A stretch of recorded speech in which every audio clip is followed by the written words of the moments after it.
안녕하세요. 쭈선생입니다. 오늘은 아동의 수세기와 숫자에 대한 기초 개념에 대해 알아보도록 하겠습니다. 보육 현장에서 수학 교육을 하는 게 어렵다는 의견이 굉장히 많은데요. 아이들이 수학 영역 자체를 싫어한다는 의견이 가장 많았고, 교재 교구가 부족하다, 아이들의 흥미와 수준을 고려해서 활동을 계획하는 것이 어렵다라는 의견이 많았습니다. 그래서 오늘 이런 콘텐츠를 준비하게 되었는데요. 아이들에게 제공하기 좋은 수교구를 소개해드리고 어떻게 하면 아이들이 수학을 좋아할 수 있을지 알려드리도록 하겠습니다. 중요한 포인트는 크게 두 가지입니다. 아이들의 일상생활 속에서 수학 활동이 일어날 수 있으며 이를 관찰하는 것이 수학 교육의 시작이라는 것입니다. 아이들은 블록놀이를 하면서도 수학 활동을 할 수 있는데요. 누가 얼마나 더 많이 쌓을 건지 비교를 하는 모습을 보여줍니다. 물건을 나누는 과정에서도 흔히 수학 활동을 관찰할 수 있습니다. 모래놀이를 하면서도 수세기 활동이 나타나는 걸 볼 수 있습니다. 간단한 교재 교구만으로도 이렇게 다양한 수학놀이를 할 수 있습니다. 이건 제가 나비를 주제로 활동을 할 때 계획하였던 놀이인데요. 나비 피규어를 같은 모양끼리 분류해보거나 1대1 대응을 해볼 수 있습니다. 주사위를 던져서 나온 수만큼 나비 애벌레를 붙여보기도 했고, 도형으로 나비 모양을 표현해보기도 하였습니다. 아이들을 관찰하는 포인트는 크게 세 가지입니다. 수세기 원리를 알고 있는지, 물체 세트를 셀 수 있는지, 직관적 수세기를 하고 있는지입니다. 이에 대해서 하나씩 알아보도록 하겠습니다. 곰돌이를 하나씩 세고 나서 모두 6개가 있다고 말하는 걸 볼 수 있습니다. 굉장히 간단해 보이지만 이렇게 셀 수 있게 되려면 여러 개념을 아이들이 이해해야 합니다. 먼저 아이들은 숫자 이름을 알아야 하고 이를 순서대로 말할 수 있어야 합니다. 1, 2, 3, 4, 5 이렇게 정해진 순서대로 숫자 이름을 말할 수 있어야 하죠. 좀 더 자세히 살펴보자면 우리의 숫자 체계는 십진법을 토대로 하고 있습니다. 1부터 10까지는 대체로 외워야 하고 그 이후의 숫자부터는 일정한 규칙을 따라 말하게 됩니다. 하지만 이러한 규칙은 어느 것마다 다르기 때문에 발달 양상이 다르게 나타납니다. 우리나라의 경우엔 1, 2, 3 체계와 하나, 둘, 셋 체계가 같이 있습니다. 숫자 체계를 배울 때는 주로 1, 2, 3으로 배우지만 보통 물체를 세는 걸 배울 때는 하나, 둘, 셋부터 배우게 됩니다. 중국의 경우엔 일관된 숫자 체계를 가지고 있으며 규칙도 굉장히 명확해서 아이들이 배우기가 훨씬 수월합니다. 반면에 영어는 1부터 12까지 모두 외워야 하고 그 다음부터는 규칙이 있기는 하지만 예외가 많아서 숫자를 배우는데 오래 걸립니다.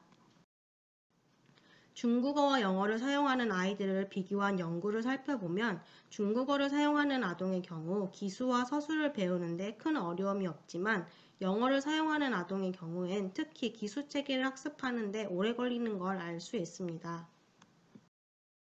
중국어의 경우 몇 번째에 해당하는 단어 D를 붙여서 쉽게 기수를 표현할 수 있지만 영어의 경우 모두 외워야 하기 때문입니다. 숫자 이름의 체계를 이해하였다면 그 다음에는 1대1 대응 원리를 알아야 합니다. 물체 하나에 숫자 이름을 하나씩만 대응해야 하는 거죠. 굉장히 간단해 보이지만 아이들이 처음 물체를 세기 시작할 때 종종 실수가 나타납니다. 물체 하나를 세면서 숫자를 여러 개를 말하기도 하고 물체에 숫자를 하나씩 말하지 못하고 건너뛰기도 합니다. 그리고 1대1 대응 원리와 함께 기수 원리도 이해해야 물체 세트의 수가 모두 몇 개인지를 말할 수 있습니다. 물체의 가장 마지막 숫자가 물체 세트의 전체 수라는 걸 아는 것을 기수 원리라고 합니다. 이것도 굉장히 간단해 보이지만 아이들이 이 부분을 이해하기 위해선 반복된 경험이 필요합니다. 물체를 셀 때 하나, 둘, 셋, 넷, 다섯, 여섯 모두 6개 라고 강조해 주는 것이 좋습니다.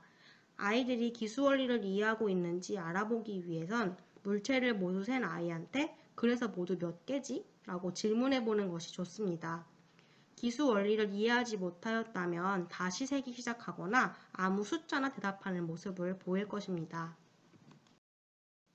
물체 세트를 세는 것을 어느 정도 할 수 있게 되었다면 물체 세트의 수를 비교해 보는 것도 좋습니다. 다음과 같이 물체 세트를 보여주고 토끼와 개구리 중에 누가 더 많아? 하고 물어볼 수 있습니다. 그러면 아이들은 직관적인 수세기를 통해서 비교를 하기도 하고 각 물체의 세트의 수를 세어보고 뭐가 더 큰지 비교하기도 합니다. 보통 물체 세트의 수를 세어보는 활동을 많이 하는데 물체 세트를 만들어 보면서도 수세기를 할 수 있습니다. 단추를 주고서 단추가 모두 몇 개일까? 하고 질문을 할 수도 있지만 컵에 단추 5개 넣어볼래? 라고 질문을 해서 물체 세트를 만들어 보도록 할 수 있습니다. 물체 세트 안에서 순서대로 세어보는 활동도 가능합니다. 동물 피규어를 줄을 세운 다음 닭이 몇 번째 있는지 세어볼까? 라고 질문해 볼 수 있습니다. 그러면 아이들은 서술을 사용해서도 물체 세트의 수를 세어보는 것이 가능합니다. 아까 잠깐 말씀드렸던 것처럼 아이들은 직관적인 수세기를 통해서도 물체의 세트를 셀 수 있습니다. 이를 직산이라고 합니다. 보통 3개 이하의 물체를 셀 때 직관적인 수세기가 가능합니다. 직산 능력은 아이들이 수세기 체계를 배우는 데 도움을 주며 생애 초기 3년 동안 급격하게 발달합니다. 직관적 수세기는 지각적 세분화와 개념적 세분화로 나누어집니다. 지각적 세분화는 물체 세트의 수를 보자마자 물체의 수를 파악하는 것을 말합니다. 개념적 세분화는 더 많은 수의 물체 세트를 셀 때 나타나는데 지각적 세분화가 가능하도록 더 작은 그룹으로 나눈 다음에 수를 세는 것을 말합니다. 오늘은 아이들의 일상생활 속에서 수학 개념을 발달시킬 수 있는 방법들에 대해 알아보았습니다. 아이들의 수세기 발달을 돕기 위해 관찰해야 할 포인트를 알아보았으니 이를 참고해 주시면 감사하겠습니다. 아이들의 수학 활동을 풍부하게 만들어줄 수 있는 수교구를 추천드리면서 이번 강의를 마무리하도록 하겠습니다. 피에로 수저울은 숫자 크기가 클수록 무게가 무겁기 때문에 숫자의 순서에 대해 이해하도록 도울 수 있습니다. 또한 숫자를 더하거나 빼는 것을 실제로 조작해 볼 수 있습니다. 숫자 퍼즐은 안에 숫자에 해당하는 물체 그림이 그려져 있어서 아이들이 물체 세트의 수와 숫자를 연결지어 보기 좋습니다. 숫자 비즈 끼우기는 숫자 자체를 가지고 놀이할 수 있으며 숫자를 순서대로 또는 거꾸로 끼워보면서 수세기 활동을 할 수 있습니다. 백수세기판은 큰 숫자 세기 활동을 할 수 있고 구슬을 하나씩 옮기면서 세어야 할 물체와 센 물체를 구별해 보면서 숫자를 세어보는 데 도움이 됩니다.